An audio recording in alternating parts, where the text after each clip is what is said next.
Three episodes into this, are you sure you still want to? Are you sure you're not hopping off?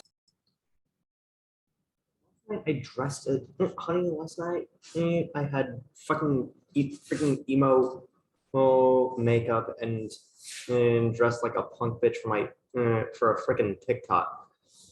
And I've stuck with you for 20 episodes. Of course, I'm not gonna. All right, just don't dip like the rough size during when it's time to review a penalty that obviously didn't happen.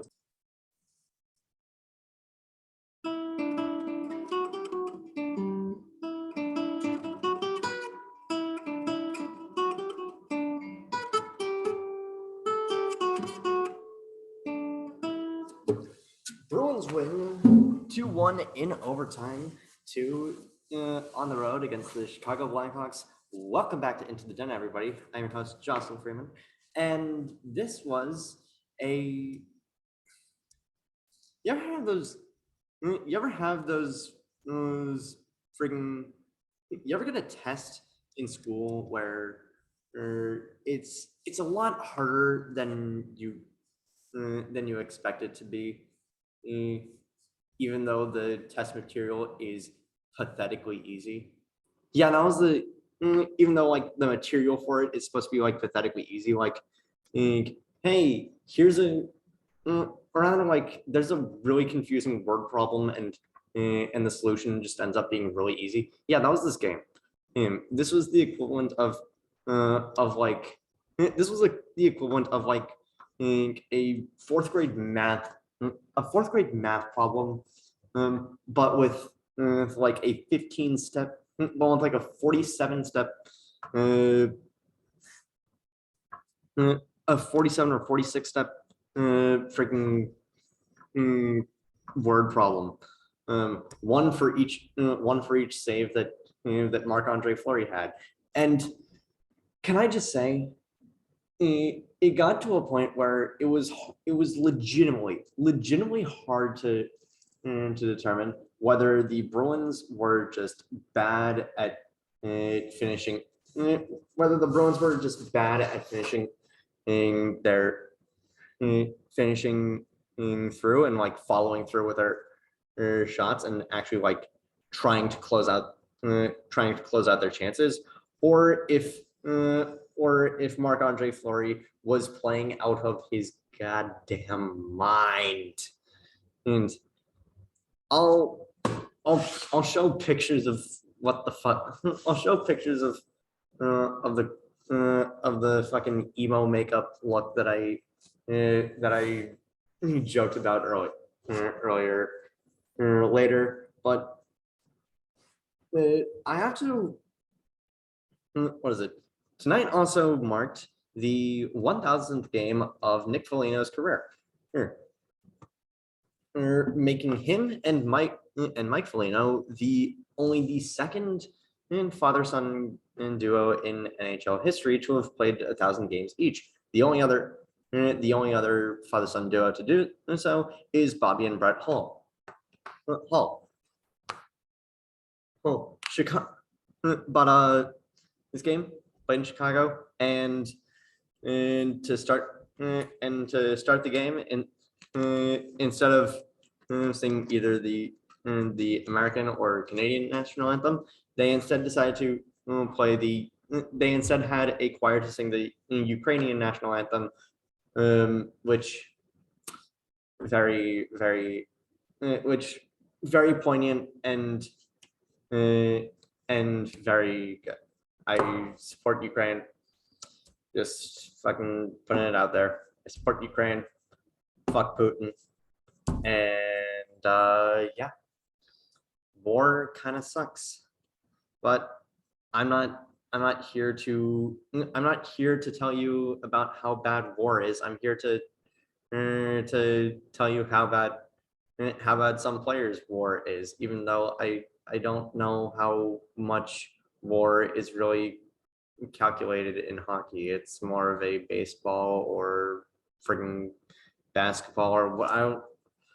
It's usually like a freaking baseball metric. one that I still think has way too much one that I still think is open to way too much interpretation, but that's a story for another day. That's a story for another different for a whole different freaking sport.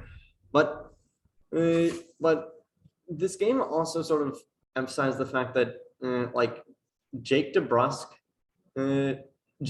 may have just been on a hot streak because he has been invisible the past 3 games. The dude had 4 shots this game, which is fine. Which is fine. I kind of expect most top line guys to have like 4 or 5 shots.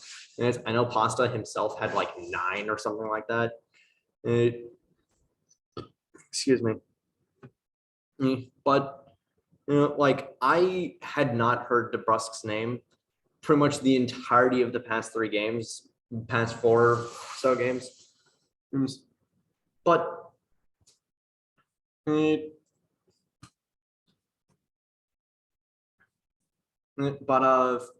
what also was apparent was that this team falls apart in such weird places. Is like it looks so unorganized and so much like a jumbled mess of whatever the hell on power plays. But when it's time to for penalty kill, they clamp down and they get work done, which is fine. It's fantastic. And I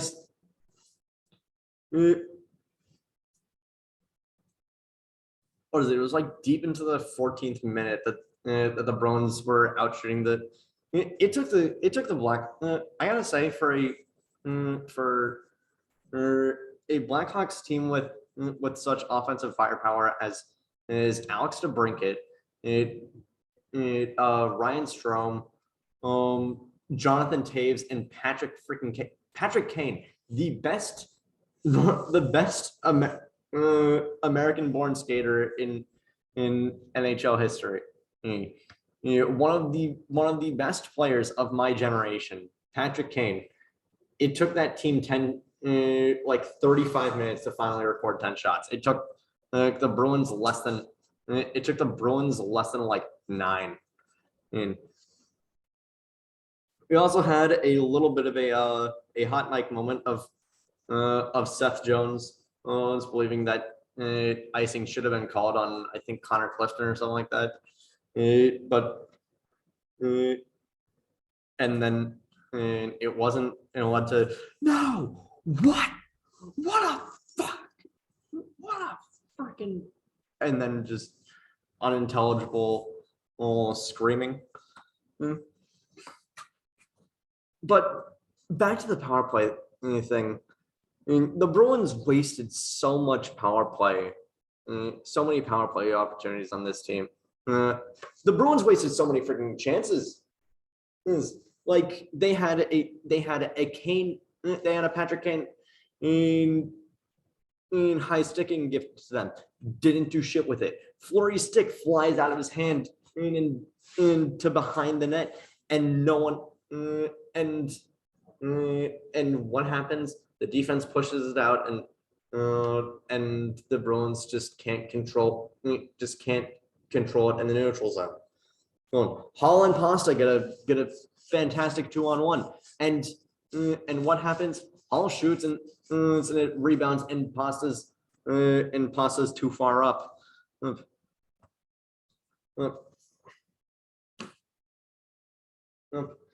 But what is it?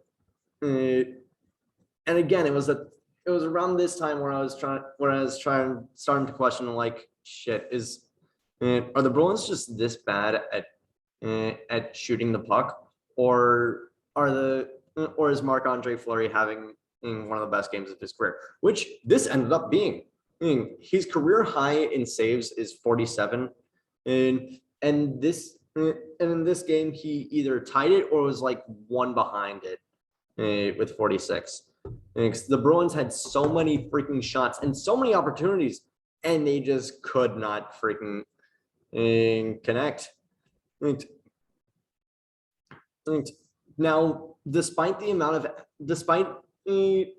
the fact that Allmark had not much action going towards him, um, that Allmark wasn't making clutch saves like that save near the that save with a few minutes left in the second period against Kirby Doc, like no like a few months ago we've been laughing if we would have been joking about Allmark letting that one trickle through, but no, he's a good goalie.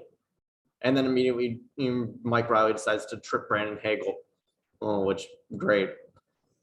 And then at the start of the third period, the defense immediately just collapses and then Allmark just robs Alex DeBrincat, and then and it happens again.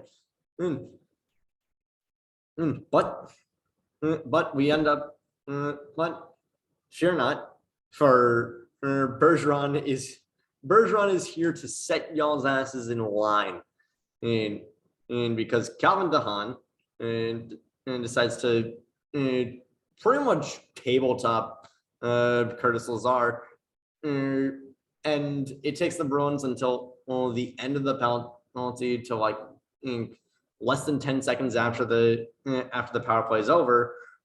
There's like the puck is just bouncing all over the place, and Bergeron's just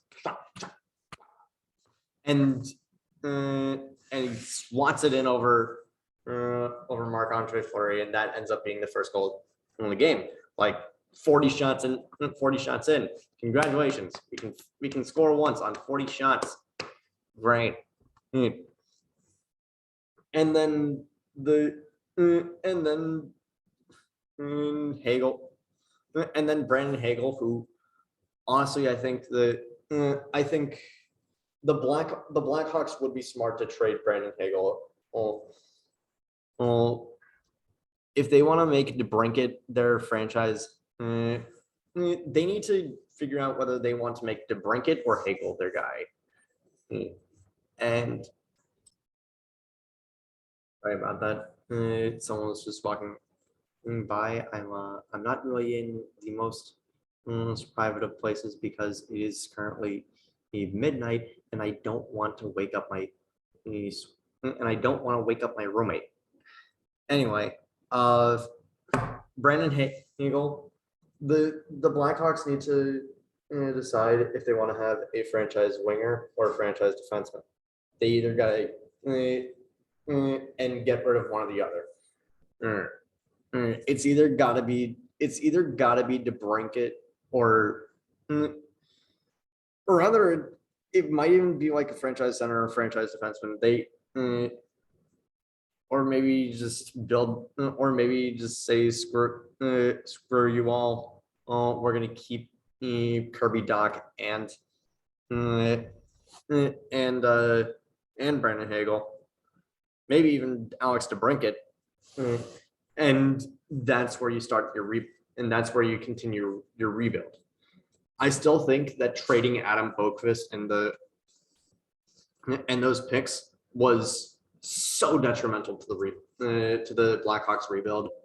But at the same time, after all the shit about Kyle Beach came out, I suddenly stopped caring about the status of the Blackhawks rebuild, and immediately started caring about the lives and effects of survivors, and how that the Blackhawks, that entire dynasty is now tainted. But honestly, it's just a 35-pound fucking paperweight at that point. If you're, it's just a 35-pound ceremonial paperweight if the people that you have on board for it are going to abuse and are going to abuse uh, your players, and your entire organization is going to cover it up. It doesn't matter if you won a cup. It doesn't matter what good you did. Everybody in that franchise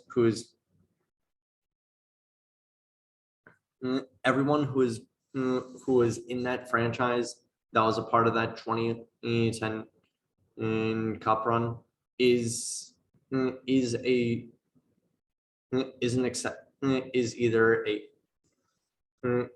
is is pretty much an accessory to sexual assault. And I feel so bad for Kyle Beach. I just realized that I'm not freaking done with this video yet.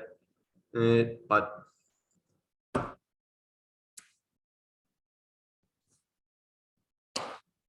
was there goaltender interference on Charlie Coyle's goal? The answer is no. Oh, the majority of the contact of the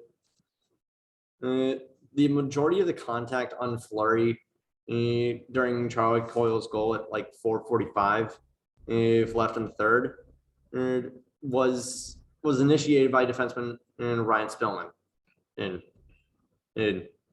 but there was just a slight sliver of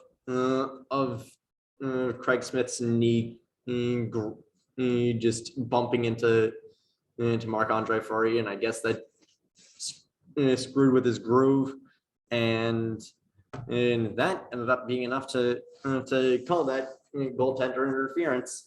So what did Boston do? The only logical thing they do, the only logical thing to do in that situation, challenge it. And the NHL did the only logical thing. Question why its subordinates were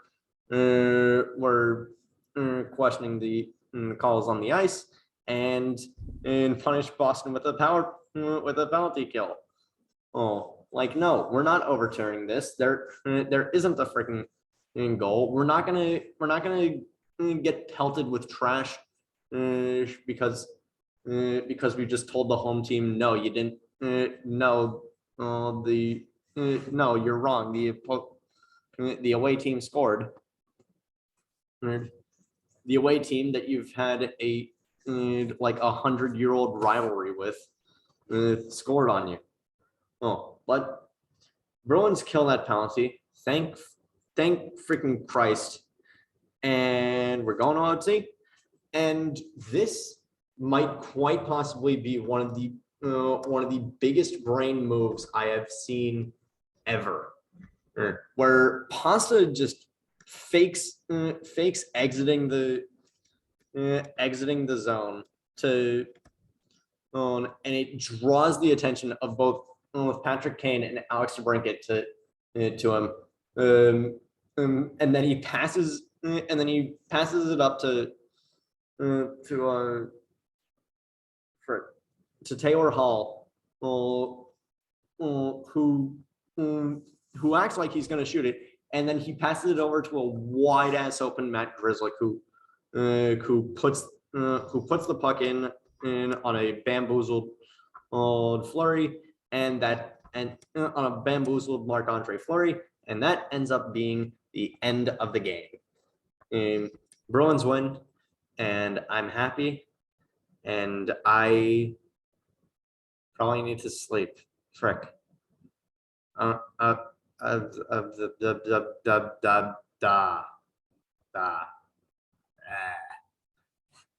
Anyway, I think that is it for tonight's episode. Thank you all so much for watching. Click like if you like, click subscribe if you really like. Down below is my TikTok and also the GoFundMe for Jake Tebow's recovery. And tell your friends that I think I look cute in eyeliner pink eyeshadow and black lipstick.